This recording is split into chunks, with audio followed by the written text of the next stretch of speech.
Your read aloud today is Thomas Jefferson, the Third President by Josh Gregory, and it is on that getepic.com app. Thomas Jefferson was one of the most important Americans of his time.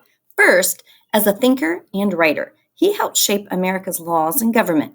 Later, as president, he doubled the size of the United States. And there's a picture of Thomas Jefferson. And it says he bought land from France, increasing the size of the United States. Thomas Jefferson was born in 1743 in the colony of Virginia. As a child, Thomas loved to learn.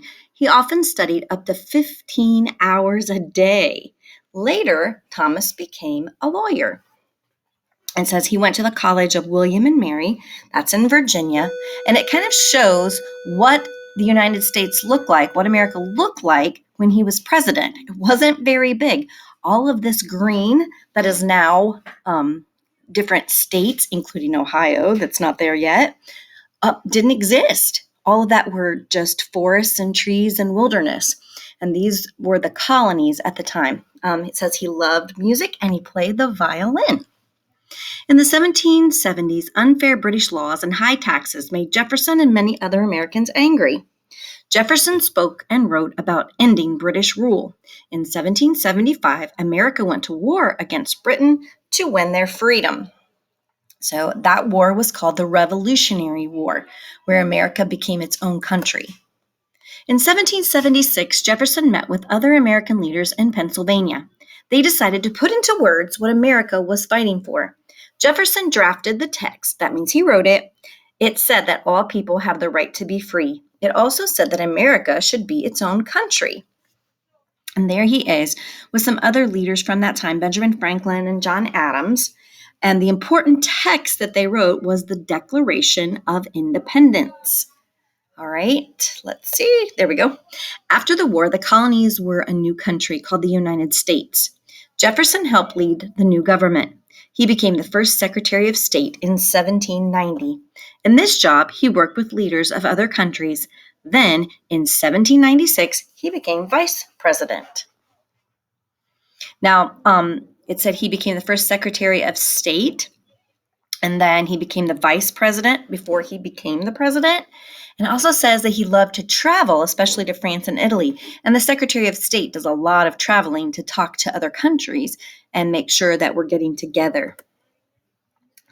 In 1800, Jefferson was elected president. He worked hard to make sure the government was not too powerful. He did not want it to be like the British government. He wanted to protect people's rights to speak freely. Jefferson was a very popular president. Most Americans liked the way he led the country. And it says, as president, Jefferson sent the U.S. Navy, now the Navy is the military fighting force, to fight pirates in the Mediterranean Sea. The Navy won the battle. In 1803, Jefferson doubled the size of the country. He bought a huge piece of land from France. It was called the Louisiana Territory. Much of the land was unexplored. That means it was still wilderness and there was not very many people living there.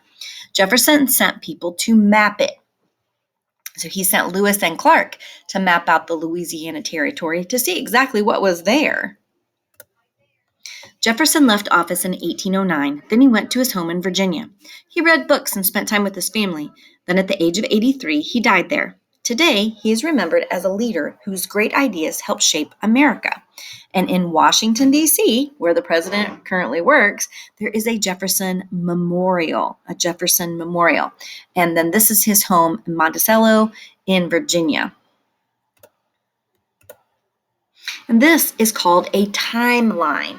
We do a number line and we put things in order in a number line, the numbers in order. This puts the different dates in order and shows the important events that happened in his life. This is called a timeline.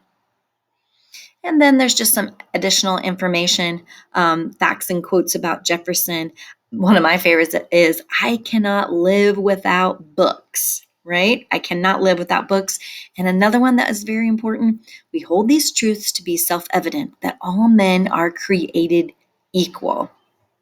All right, that is your read aloud today from Get Epic about Thomas Jefferson.